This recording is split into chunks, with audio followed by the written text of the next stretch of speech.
네, 안녕하세요. 인문 강의 때 못 뵌 분들이 많이 와가지고 살짝 좀 당황했는데, 다들 뭐 이번 시험 치르시느라고 다들 고생 많으셨고요. 법무사 시험이라는 게 워낙 민사가 중심이라서 형사에 대해서 무관심하다고 많이 들었어요. 특히나 이제 예전에 공부를 하셨던 분들이 아니면 좀 낯설 수도 있어요. 근데 이제 제가 입문 때도 말씀드리고 설명 때 말씀드린 것처럼 형법이나 형수는 최근 문제 트렌드가 판례 중심으로 나오고 있단 말이에요. 그래서 옛날처럼 막 이론을 파고 학설 판례를 공부할 필요가 없어요. 그래서 틀만 딱 짜놓으시고 판례만 갖다 붙이면, 뼈대만 딱 짜서 개념으로 뼈대만 짜시고 판례만 붙이면 얼마든지 답안을 쓸 수 있게, 그러니까 뭐 10점 중심으로 이렇게 나오기 때문에 올해 형소 문제도 막 10점, 15점인데 결국 판례 5개를 물어본 거였고요. 이따가 저 해설 보충 자료를 보겠지만 올해 2차 시험도 형법은 판례 3개가 나온 거예요. 중요한 판례 하나, 최신 판례 2개 이런 식으로 나왔어요. 그래서 지금 예비 때는 여러분 틀을 좀 짜시고 판례만 붙이면 오히려 형사법에서 고득점 할 수 있다. 먼저 제가 제일 하고 싶었던 말부터 드리고 일단 인사를 간단히 시작할게요. 저 오상훈이고요. 제 소개는 기본서 맨 앞에 날개를 펴보시면 이렇게 양력이 있어요. 뭐 글씨는 작아서 화면으로는 안 보이겠지만 고려대 법대를 졸업하고 사법시험을 공부하다가 그때만 해도 사법시험을 합격하고 강의를 하거나 공부하면서 강의를 많이 했어요. 그래서 저는 뭐 이제 그 부모님한테 신세지기 싫어서 이제 공부를 하면서 강의를 하면서 공부를 해가지고 1차 시험은 여러 번 붙었어요. 아마 뭐 이런 얘기 창피하지만 대한민국에서 제일 많이 1차 시험을 붙은 사람 중에 하나 같은데 좀 징그럽게 2차 시험장에 들어갔어요. 그래도 제가 형법하고 형소법만큼은 공부를 안 하고 들어가도 공부는 사실 사법시험 할 때는 민법하고 민소법을 진짜 많이 했어요. 여러분도 마찬가지일 거라고 저는 생각을 해요. 법무사 시험도 민법, 민소, 뭐 부등법 이런 게 워낙 크기 때문에 그쪽에 메인을 하시고 형법, 형소는 아까 말씀드린 것처럼 분량은 적지만 제가 그 단연간의 2차 시험 그 참여 경험을 토대로 어떻게 하는지 그 키워드를 정리해 드릴 테니까 믿고 따라오시면 될 것 같아요. 그래서 뭐 사법시험도 강의했었고 변호사 시험에서 모의고사 출제도 좀 했었고요. 최근에는 이제 좀 저도 한번 대박 한번 내보려고 경찰 쪽에 뛰어들어서 좀 채용이랑 승진 강의도 좀 하면서 지금 이제 법무사 강의 시작했습니다. 요 정도 소개해 드리고요. 제가 인문 강의 때 했던 말 하나만 하고 이제 오리엔테이션 시작할게요. 제가 항상 중요시하는 게 뭐냐면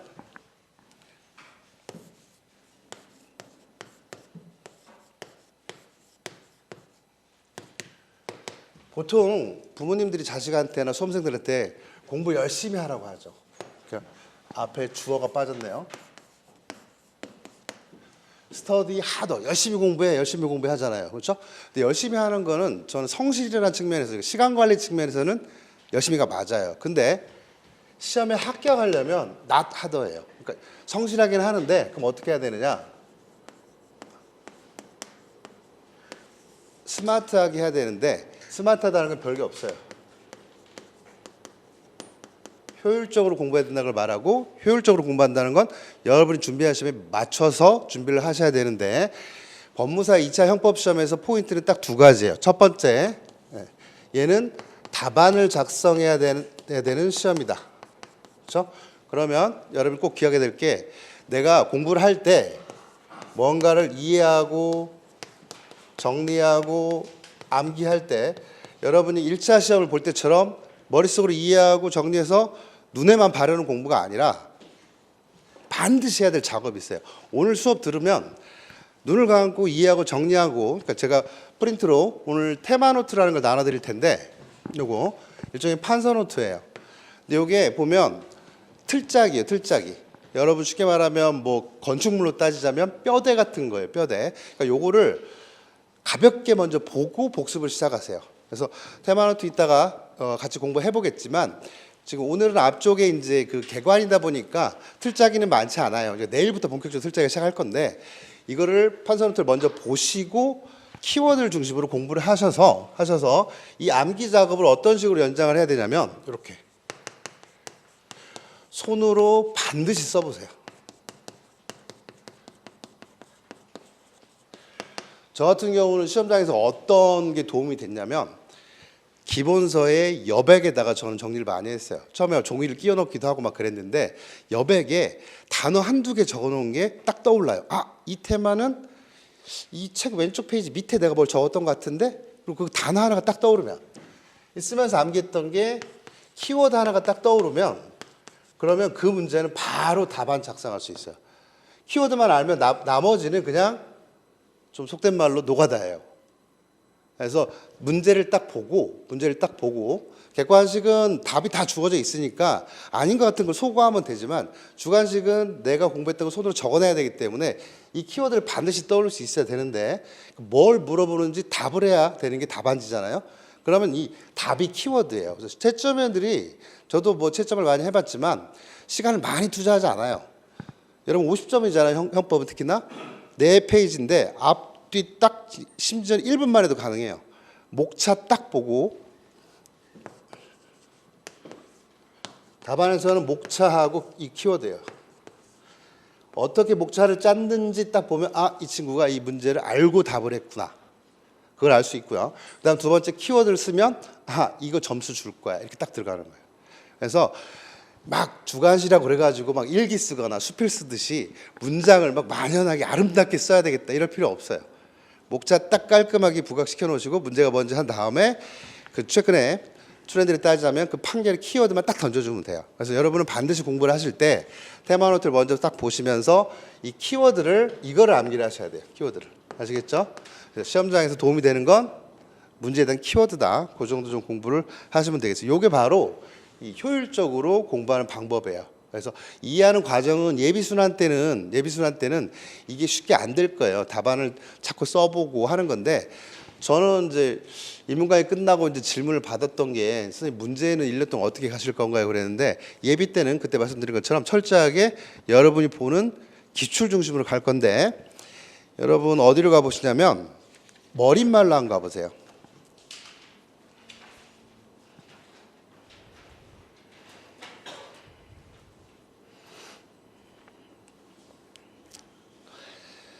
뭐 교재 구성 부분을 좀 보시면, 뭐 조문이 테마별로 돼 있다, 가볍게 보시면 되겠고, 희한하게도 뭐 변호사 시험, 법원 행정고시, 그 다음에 법원 사무관 승진 같은 경우는 형법을 객관식도 치고 주관식도 쳐요. 옛날에는 법무사 시험에서 객관식도 쳤어요.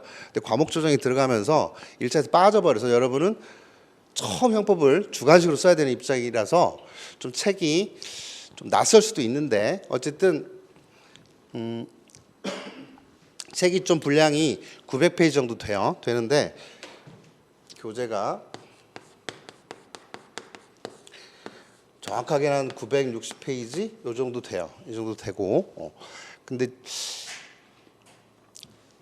제가 예전에, 그러니까 인문 강의 때 했던 게 인문서가 300페이지 정도 됐어요. 근데 제가 올해 학원 게시판에 기출문제 해설을 올리면서 총평을 썼는데, 거기 뭐라고 돼 있냐면, 세 문제 다 여기 있었어요. 세 문제 다. 그러면 선생님 어차피 다 여기서 나왔는데 인문서 300페이지만 공부하면 안 돼요? 그러는데, 예비 때하고 기본순환 때는 요 과정을 거치기 위해서 이해해서 이렇게 정리로 넘어가는 과정이기 때문에 좀 분량이 많은 걸로 공부를 하셔서, 자, 키워드 한번 봅시다. 자, 요거예요, 요거.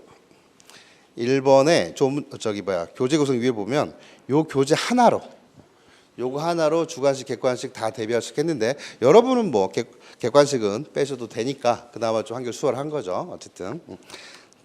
자, 그래서 요 교재만 다 봤을 때도 충분하다. 심지어는 인문서 300페이지에서도 이것만 제대로 들었어도, 이번 시험에 점수가 다 나왔어요. 제 최신 판례까지 다 정리해서 넣었기 때문에.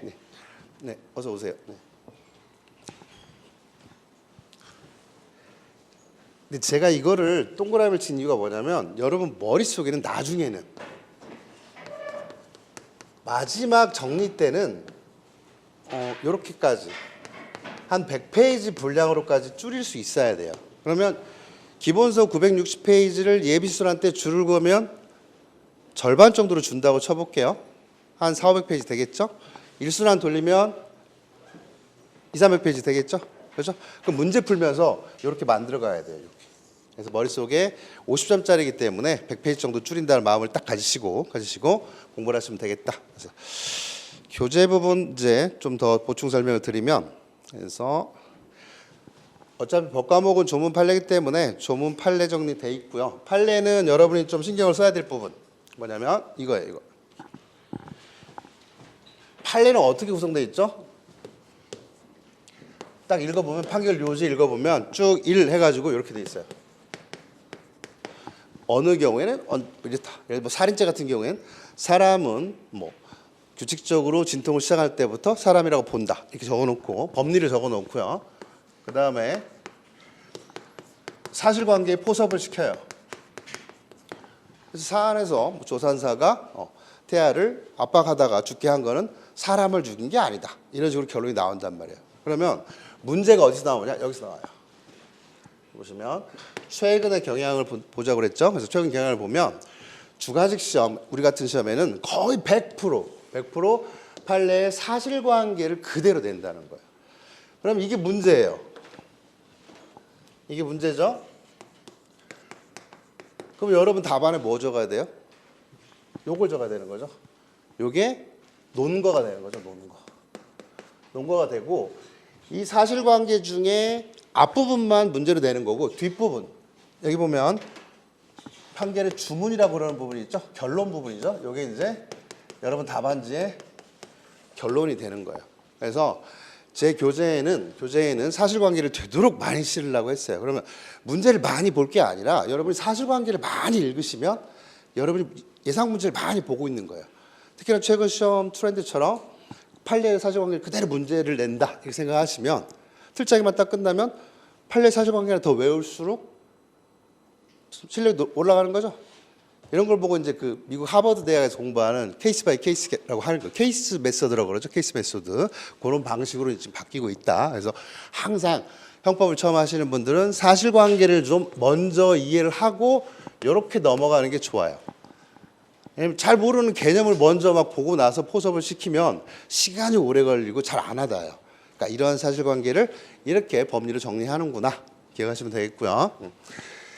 이거는 뭐 변호사 시험뿐만 아니라 변호사 시험도 그렇고요. 법원 행정고시는 여러분 법원 행정고시 문제 나중에 이제 한번 보여드릴 텐데 문제만 한 페이지예요. 문제만 한 페이지. 막 2페이지짜리도 있어요. 근데 그게 다 사실관계를 그대로 길게 써놔요. 그럼 시험생들은 되게 수험생도 어렵다고 생각을 하는데 실제 키워드는 간단해요. 안에 들어있어요. 이따가 한번 우리 기출로 한번 보도록 할게요. 그래서 빨리 사실관계를 좀 신경을 쓰셔서 보셔라. 그리고 키워드는 어떻게 표시를 해놨냐? 이렇게 키워드 부분은 진한 글씨로 굵은 글씨로 표시를 해놨어요. 이제 기본서 쭉 판례 보시면 굵은 글씨를 해놨고 뭐 논거라든지 답안에 논거를 쓸 수 있는 부분들은 밑줄 표시해놨어요. 막판에는 여러분이 이제 수업 시간에 아니면 답안을 적으면서 본인이 줄그은 부분을 봐야 되겠지만 정 급할 때는 굵은 글씨 중심으로 툭툭툭툭 보셔도 되겠다. 그 정도 보시면 되겠어요. 자, 판례 이렇게 돼 있고요. 그 다음에 기본적으로 테마 노트가 나가는데 그게 이제 판서 노트인데요.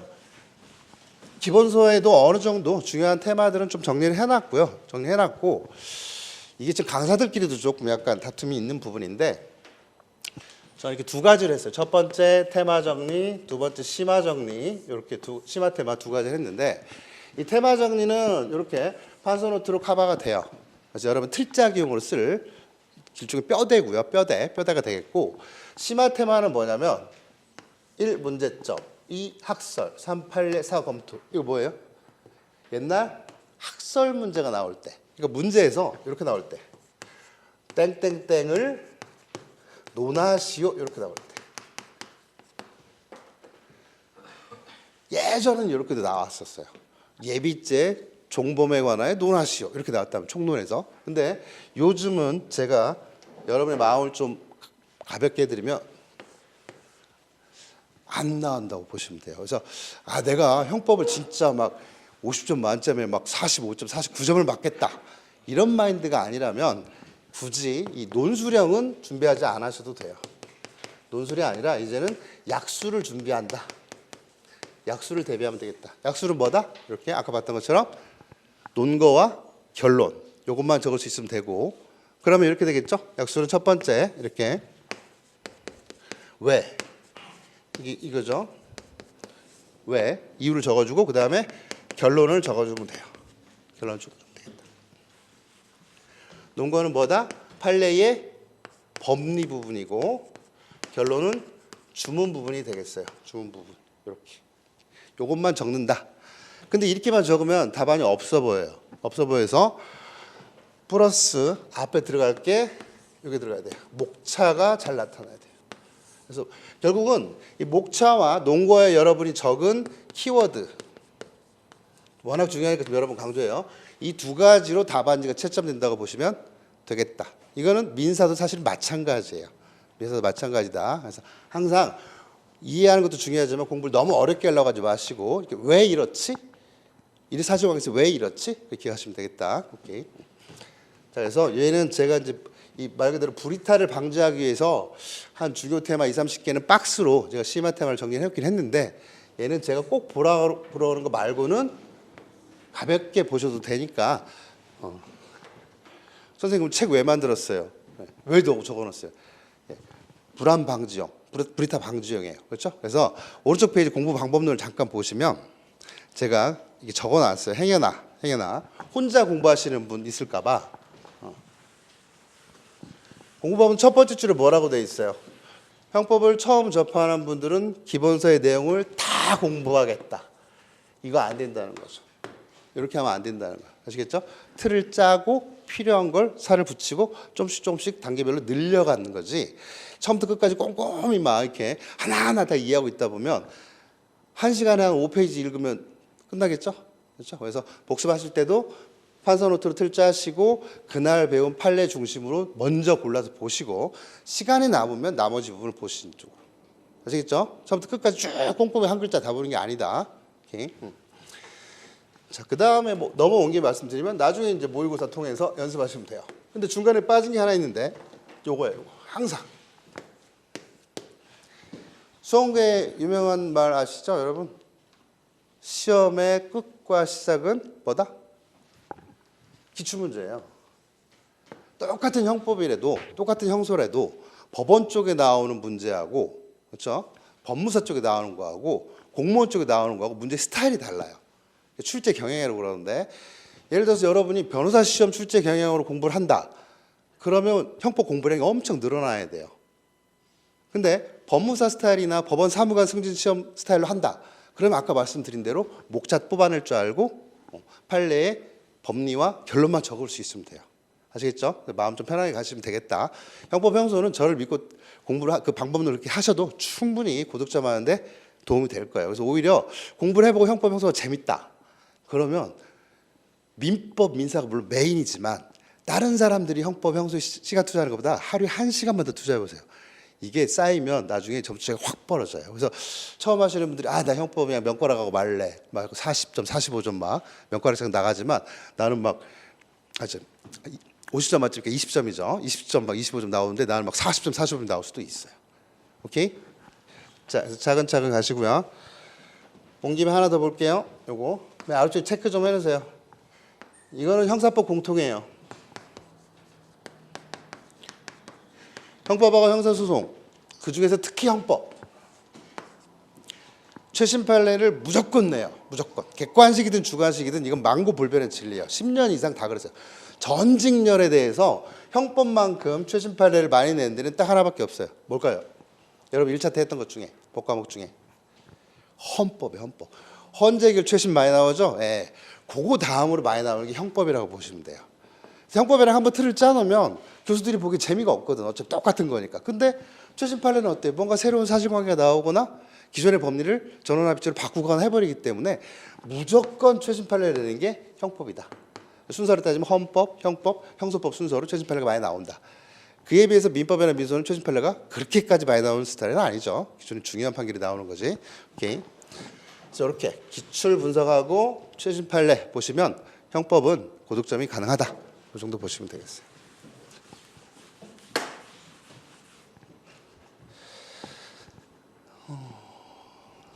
그래서 위로 올라와 보시면 제가 기본서를 지금 분석해 드리고 있는 거예요. 어떻게 구성이 되어 있는지. 조문 판례 테마 정리되어 있고 각 주에 이 4가지 시험, 즉 법무사 2차 시험, 법원 사무관 승진 시험, 그다음에 법원 행정 고등고시, 변호사 시험, 뭐 입법고시도 있지만 그건 빼고 어쨌든 메인 주관식 시험을 치르는 4가지의 기출 문제 중요한 거를 다 표시했어요. 그래서 특히 법원 쪽에서 시행되는 이 3가지 시험은 20년치든 10일 다 기출 표시를 해놨어요. 테마에. 그리고 법원 사무관 승진 같은 게 중요한 거는 간단하게 문제로도 만들어 놨고요. 물론 모의고사 때 이제 제가 문제로도 만들어 드리겠지만 어쨌든 복습을 하실 때 이 부분이 어디가 문제가 나왔는지 보셔야 되는데 그래서 공부 분량을 조절할 수가 있어야 돼요. 그게 뭐냐면 이제 이게 출제 경향을 알게 되면 기출문제를 분석해서 출제 경향을 알게 되면 어떻게 되냐면 학습 방향이 설정돼요. 근데 사실은 제가 다 해드리죠. 이 테마는 이렇게 목차를 짜시고 이렇게 이 판례를 중요하게 공부해라 짜드리지만 여러분들 스스로 좀 분위기를 아셔야 돼요. 이렇게 문제가 나오는구나. 답안 이렇게 적는구나. 오케이. 그리고 법무사 시험 연도별 기출 20년치 기본서 맨 뒤쪽에 한번 가보세요. 966페이지 한번 보세요. 거기서부터 20년치 기출에 대해서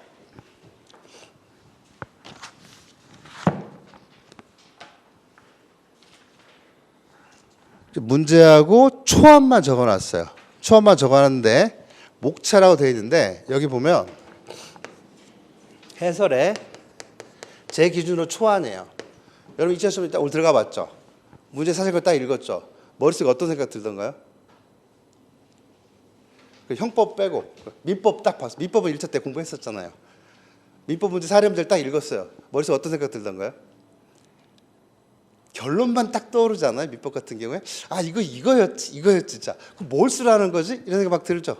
그렇죠? 그래서 시험장에서는 아까 목차하고 키워드 요거죠. 목차하고 키워드를 쓸 줄 알아야 되는데 이걸 쓸 줄 안다는 게 답안지의 초안이에요. 그래서 내가 어떻게 답을 할 것인지를 보여주는 게 목차고요. 내가 이걸 알고 있다고 보여주는 게 키워드라고 보시면 돼요. 그래서 문제 사실관계를 딱 읽고 나서 이렇게 초안을 짤 수 있다는 건 내가 그 문제의 핵심을 다 알고 있다는 거예요. 그래서 교수들이 탁탁 하면 채점이 거의 끝나요. 이건 좀 약간 오버된 거고 사실 5분 이상 못 본다고 보면 돼요. 50점짜리 같은 경우에는. 쭉쭉 목차 보고 그 목차에 키워드 던져져 있는지만 툭툭툭 보기 때문에 제가 누차 강조하지만 문장을 막 아름답게 수필처럼 완성하려고 노력할 필요가 없다는 거예요. 이건 이래서 이렇다. 뭐 성립 여부도 막 시간 없으니까 성부 적으면 다 알아먹고 그렇죠? 저 같은 경우는 뭐 고속점 많이 해봤지만 형사법 같은 경우에는 막 글씨를 크게 써요. 키워드는. 아니면 저희 때 한자를 막 썼어요. 가로 열고 막 한자를 써버리거나 해가지고 강조를 해줘요. 그럼 목차하고 한자만 탁탁탁 보면 답안지가 딱 보이는 거죠. 그게 초안이에요. 초안. 그래서 여러분이 판례를 이제 예비순환 때는 기출을 분석하면서 이걸 보시면서 진도별로 또 이걸 짝해서 기본서 안에 목차에서 적어놨으니까 이 테마에서 몇 년도에 나왔는데 그러면 뒤에 부록으로 가셔가지고 어떻게 나왔지 한번 확인을 해보세요. 확인을 해보시고 기출을 숙지하는 과정이 예비순환의 목표예요. 이게 예비 목표예요.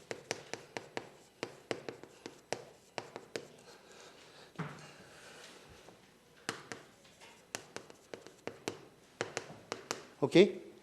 20년치의 법무사 기출. 근데 이제 팁을 좀 드리자면 최근 5개년 이전, 특히나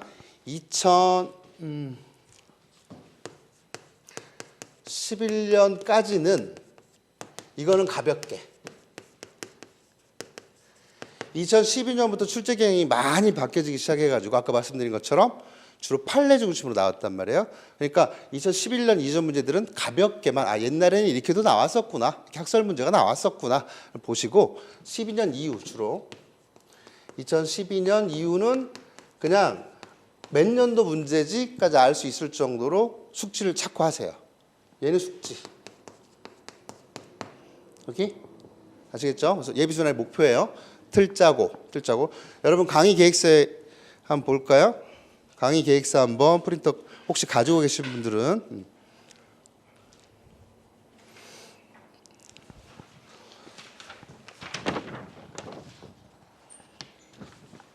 맨 앞페이지 보면 이렇게 있죠. 강의 목표 그래가지고 기본 개념을 이해하고 형법 틀을 짠다. 그렇죠? 그래서 기출 문제를 파악하고 답안 작성에 감을 잡는다 이렇게 돼 있죠. 그래서 그걸 목표로 삼으시면 되겠다. 그리고 보신 김에 강의 진행에 대해 설명을 드리면 뒷페이지에 진도표가 17회 짜져 있지만 1회는 이제 오늘이죠. 오늘은 이제 오리엔테이션 끝나가고요. 이제 형법 강론, 총론의 조문 체계. 그래서 1회 독을 한번 할 거예요. 그래서 혹시 강의 진도표 없는 분 있으니까 총 17회인데 오늘은 개관과 엔드 1회 독이에요. 그래서 앞으로 내가 공부할 형법을 어떤 개념을 어떻게 공부할지 한번 쭉 훑어볼 거고요. 강의 진행은 강론부터 시작할 거예요. 그래서 1회 독을 할 때 메인을 신경을 쓸게 총론의 개념을 오늘 좀 몇 시간 동안 공부를 할 거고 이 총론의 개념이 좀 들었는데 강론 일단 불편하다, 부족하다 싶으신 분들은 인문 강의를 들으시면 돼요. 뭐 교재 따로 사실 필요 없고 어차피 기본서에 있는 거 300페이지 추려서 만든 게 인문서이기 때문에 교재가 없으신 분들은 따로 사실 필요 없고 그냥 기본서 놓고 인문 이거 저기 아이고 교재 안 사도 되고 5회인데 이 인문 강의 5회를 할 때는 총론을 중심으로 했어요. 여러분 예비 때 어차피 강론을 먼저 시작할 거기 때문에 인문 때는 총론 개념을 중심으로 좀 하겠습니다. 이렇게 해서 진행을 했기 때문에 총론 지식이 오늘 한 2-3시간 하고 끝날 건데 그리고 강론을 바로 들어갈 건데 좀 부족하다 싶으면 인문 강의를 이렇게 인강으로 들으시면 충분히 따라오실 수 있다 설명드릴게요. 자, 그다음에 이제 이러고 나서 마지막에 6회의 총론을 정리할 건데 정말 고맙게도 법무사 시험의 출제 경향만 이제 딱 한정해서 말씀드리면 저는 이렇게 말할 거예요. 아까 약술이 아니다. 논술이 아니다. 약술이다. 그랬죠? 그렇죠? 근데 이거를 좀 바꾸면 저는 객관식 시험하고 똑같다고 생각을 해요. 객관식 시험화했어요. 그럼 형법 형수는 사실 법무사 실무를 할 때 많이 중요한 영역도 아니죠. 그렇죠? 배점도 50점씩이죠. 그래서 예전처럼 이렇게 11년 이전처럼 학설 판례 공부할 틈이 없는 거. 1년 시간 되게 짧게 가잖아요. 그래서 출제자들도 그걸 많이 고려를 해주는 것 같아요. 그래서 기본 개념과 판례를 아는지 그거를 물어보는 거예요. 그래서 공부하실 때도 마인드를 이렇게 좀 약수를 하는 거기 때문에 객관식 시험처럼 틀 짜서 판례들을 공부한다. 형법뿐만 아니라 형소도 마찬가지다. 이렇게 기억하시면 돼요. 그래서 진짜 여러분한테 고마운 게 뭐냐면 최근 5년 동안에는 이게 출제가 전혀 안 됐어요. 근데 공부 안 해도 될까요, 이거? 민청 공부 안 하고 물권 공부할 수 있어요? 안 되죠. 시험 문제가 물권에서만 나와도 민청은 봐야 되는 거죠. 개념을 알아야 되니까 마찬가지예요. 그래서 총론 출제는 안 되지만 공부를 할 거예요. 대신에 개념 중심으로 할 거고 시험에 나왔던 거 중심으로 할 거고 강론 문제를 쓸 때 필요한 개념을 아셔야 답안지의 품격도 높아지고 고도질도 가능하기 때문에 총론도 공부를 하긴 하는데 순서를 이렇게 강론을 먼저 보고 총론으로 가겠다. 오케이? 여러분은 그냥 머릿속에 형법은 강론만 보는 시험이야. 이제는 약수령이야. 뭐 논술이 아니라 약수령 이렇게 가지고 있으셔도 사실 제가 반박을 못 해요, 이제는. 아시겠죠? 그러니까 좀 마음을 편하게 가지시라고 말씀드리는 거예요. 오케이. 자, 요 정도 해서 좀 설명을 드렸어요. 교재 설명과 학습 방법론까지 같이 한번 쭉 설명을 드렸고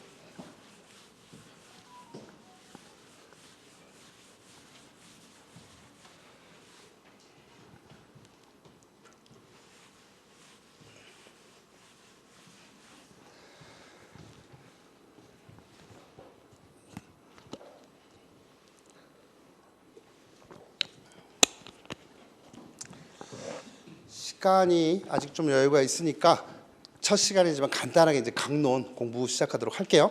뭐 따로 질문 있으신 거 있으시면 저한테 개인적으로 전화번호는 나중에 알려드릴게요. 어쨌든 학원에 올리셔도 되고 개인적으로 질문하시면 되겠어요. 오케이. 자, 그럼 어디로 가시냐면 기본서 앞에 목차를 지나서 가보면 이렇게 형법 조문 목차라는 게 나와요. 레퍼런스 부분이죠.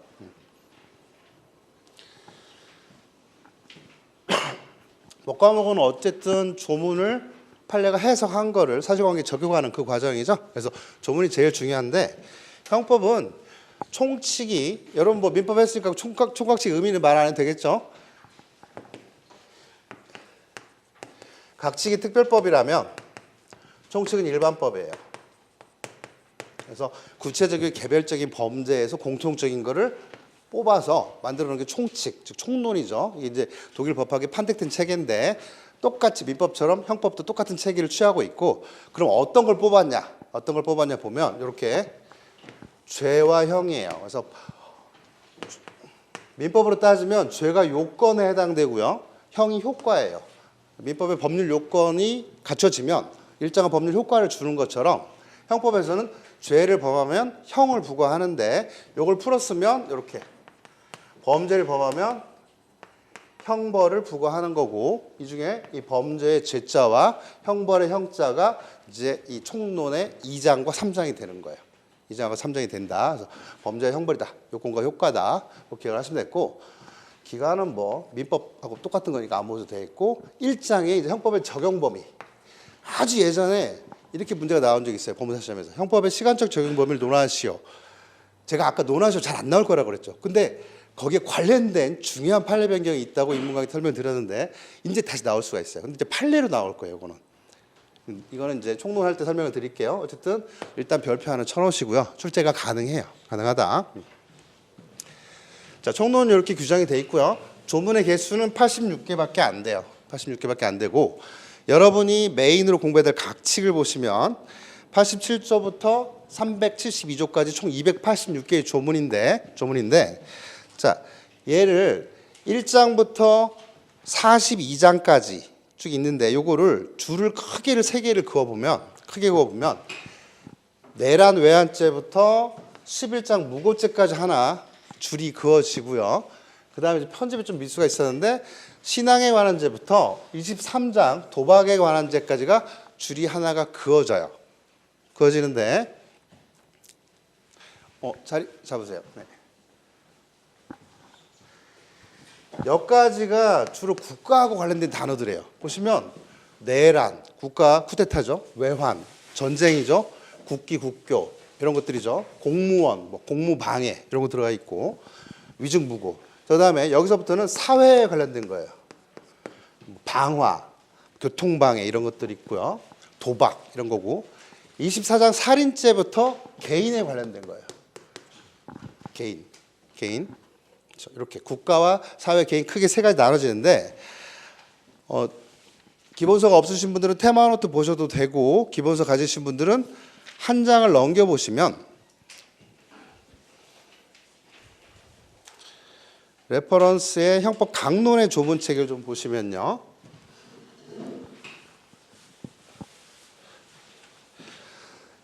왼쪽 페이지에 개인적 법익에 대한 죄 있고, 맨 아래쪽에 사회적 법익에 대한 죄 있고, 오른쪽이 사회적 법익, 그 다음에 국가적 법익.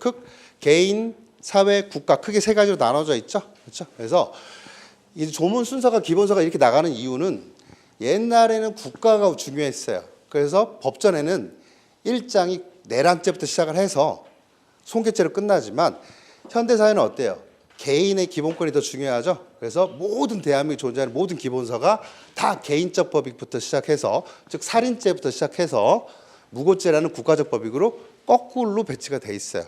그래서 여러분 이걸 설명드리는 이유는 나중에 조문 위치를 아시라고. 시험장에서 조문을 찾는데 무고죄를 1장에서 찾고 있어야지, 아니 앞쪽에서 찾고 있어야지 뒤쪽에 찾고 있으면 안 된다는 거예요. 왜? 우리 기본서에는 무고죄가 맨 뒤에 있잖아. 그러니까 아무 생각 없이 형법의 맨 끝부분이 무고죄겠지 하면 안 돼요. 무슨 말인지 아시겠어요? 87조부터 강론이 시작되니까 우리 그쪽에 있겠지, 100조 전후에 있겠지, 이렇게 생각하고 찾으시라는 거죠. 그래서 순서도 좀 감을 잡아놓으시고, 강론은 여러분이 반드시 아셔야 될 단어가, 답안지에 꼭 나와야 될 단어가 이런 것들이에요. 개인, 앞에 개인을 붙여서 읽으면 이렇게 되죠. 개인의 생명, 신체, 자유, 뭐 명예, 그렇죠? 그다음에 보시면 사생활, 재산 이렇게 돼 있죠. 일단 재산은 별 3개.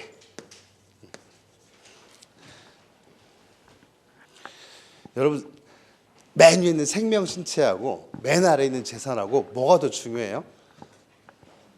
생명이 중요하죠. 헌법에도 10조 쪽에 보호 영역에 속하고 23조가 재산에 관한 제죠. 재산권이죠. 그렇죠.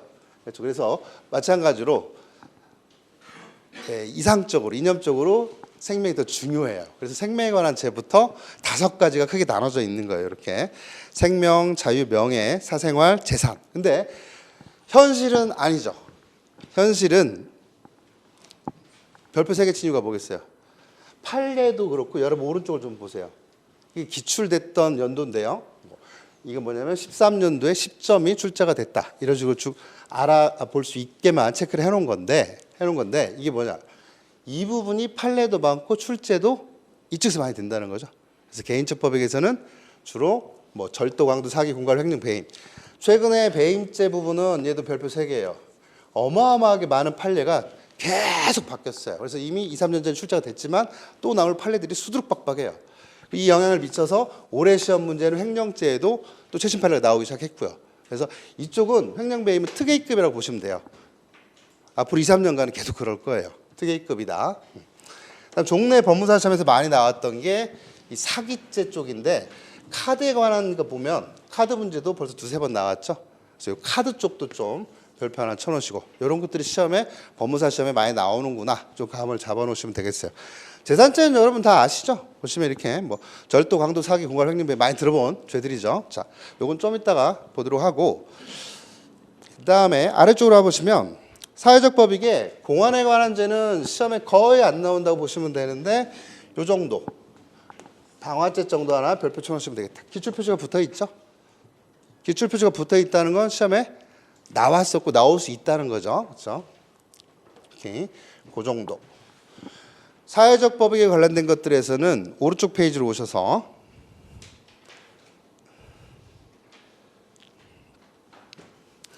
이거 의미 없고요. 건강 의미 없고요. 도덕도 조금 애매해요. 애매한데 거의 출제 안 돼요. 이게 중요해요. 공공의 신용이 별표 3개예요. 그중에 여러분 통화 위조 이런 거 들어봤죠? 문서 위조 들어봤죠? 통화, 유가증권 위조 이런 것 중에 이 문서죄 파트가 무조건 별표 3개예요. 개인적 법익에서는 재산죄, 사회적 법익에서는 문서죄. 특히 문서죄도 최근에 판례 변화들이 많이 있었어요. 20년대에 나온 문제 한번 제가 퀴즈 내볼까요? 어떤 식으로 문제 나왔는지. 공문서를 내 것도 아니면서 쓰면 공문서 부정행사라고 불러요. 나중에 배우겠습니다. 가볍게 들어보세요. 처음 들으시는 분들은. 남의 주민등록증이나 운전면허증을 내 것처럼 제시하면 경찰관이 신분증 주세요. 근데 남의 걸 주면 부정행사죄 돼요. 근데 이 사람이 어떻게 했냐? 이 20년대에 나온 판례가 뭐냐면 10점짜리 나온 게 우연히 주운 지갑에서 면허증을 발견했어요. 그러니까 이거를 휴대폰으로 찍어놔요. 찍어놨다가 경찰관이 면허증 제시해서 우리가 그걸 제시했어요. 이게 부정행사가 될까? 이렇게 문제가 나온 거예요. 결론은 안 돼요. 왜? 부정행사라는 건 그 운전면허증 자체를 권한 없이 쓰는 걸 말하기 때문에 사진을 찍은 걸 보여주는 건 부정행사가 아니다. 이런 식으로 판례가 논리 구성을 했어요. 그럼 논거는 이제 그런 거죠. 부정행사의 개념이 뭔지 적어주면서 권한 없는 사람이 실제 면허증을 함부로 쓰는 게 부정행사다. 그럼 사실관계에서 이거는 부정행사가 아니다. 이런 식으로 답안을 적어주면 10점 적게는 충분하겠죠. 오케이. 자, 그 정도 보시고 국가적 법익 쪽도 가끔 나오는데 보시면 국가의 조립과 권한이 뭐 내란죄, 외환죄 이런 거 잘 안 나와요. 잘 안 나오고 국가의 기능에 관한 죄가 또 별표 3개인데 이 중에 우리 시험에 주로 많이 나온 파트는 이쪽이죠. 공무방해 쪽하고 여기 범인은닉죄 쪽이에요. 이쪽에 별표 3개. 공무방해 별표 2개. 이 정도.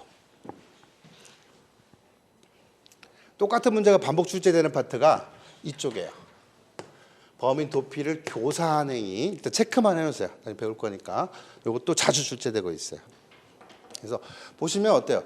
강론이 많이 출제되는데 강론 중에서도 출제된 영역이 또 한정이 돼 있죠. 그건 여러분한테 고마운 거죠. 이거는 공부 분량이 1000페이지였던 게 막 800으로 됐다가 600으로 됐다가 계속 줄고 있는 거잖아요. 그렇죠? 그래서 책을 똑같이 볼 필요는 없다고 그랬죠. 중요한 부분은 꼼꼼히 보고 목차만 볼 부분은 넘겨도 되는 거고. 오케이. 그래서 항상 공부하다가 좀 가닥이 안 잡히거나 하면 기출문제, 부록에 실려있는 기출문제를 보면서 거꾸로 가세요. 올해 거부터 맨 뒷페이지부터 23, 22, 21, 20 거꾸로 가보면 아 최근에 문제가 이렇게 나왔구나 감이 잡힌단 말이죠. 오케이. 예비순환 때 그 감을 확실히 좀 익혀놓으시고 자 아까 중요한 말 하다가 살짝 넘어갔는데 다시 왼쪽 페이지로 와보시면 여러분이 답안에 써야 될 단어 중에 여기에 동그라미를 쳐보세요. 형법 총론에서 죄와 형을 정해놓은 이유는 인간의 어떠한 행위에 대해서 형법의 출발점은 인간의 행위예요.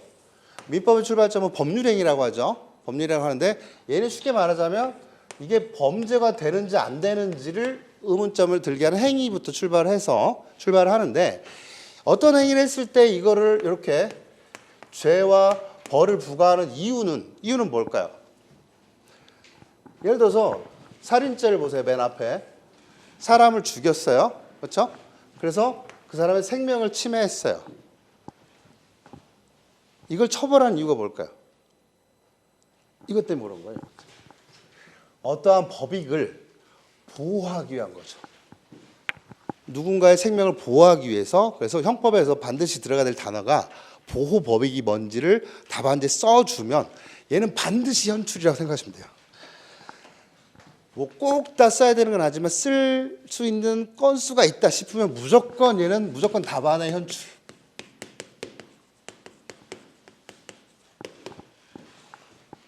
국가의 기능 이런 단어들 있죠. 그러니까 중간 칸에 있는 거. 개인, 사회, 국가 말고 가운데 칸에 있는 것들 이 단어들은 던져주고 출발하는 거예요. 요거하고 플러스 조금 있다가 볼 보호 정도. 조금 이따 볼 거예요. 이 두 가지는 반드시 답안지에 한 줄, 두 줄 써주고 시작하면 하나 적을 때마다 1점, 2점씩 플러스 점수예요. 대부분 이제 수험생이 시간이 없기 때문에 틀을 못 짜고 들어가서 이걸 못 적는단 말이에요. 아, 이 판례 뭐였지? 결론 뭐였지? 이래서 이겁니다. 딱 적고 끝나는데 앞에다가 이 범죄는 살인죄는 사람의 생명을 보호하기 위한 범죄다. 미리 설명을 드리자면 그리고 생명을 침해했을 때 성립하는 침해범이다. 이런 식으로 적어주고 시작하면 답안의 이미지가 완전히 달라져요. 이건 형법만이 가지고 있는 노하우예요. 그래서 요거 보호법익이 뭔지가 항상 기본서의 맨 앞부분 서론에 서설에 적혀 있다. 답안지에 쓸 단어들 좀 체크해 놓으시고요. 보호 정도가 뭔지는 조금 있다가 범죄 종류를 설명하면서 우리 총론 공부하면서 설명을 드리도록 할게요. 자, 강론은 좁은 책에는 요 정도 짜시고 어차피 강론부터 시작할 거니까 총론은 좁은 책에 넘어갈 건데 여기서부터 본격적으로 나머지 3시간 동안 오늘 총론에서 어떤 것들이 있는지 공부를 할 텐데 잠시 쉬었다가 하도록 하겠습니다.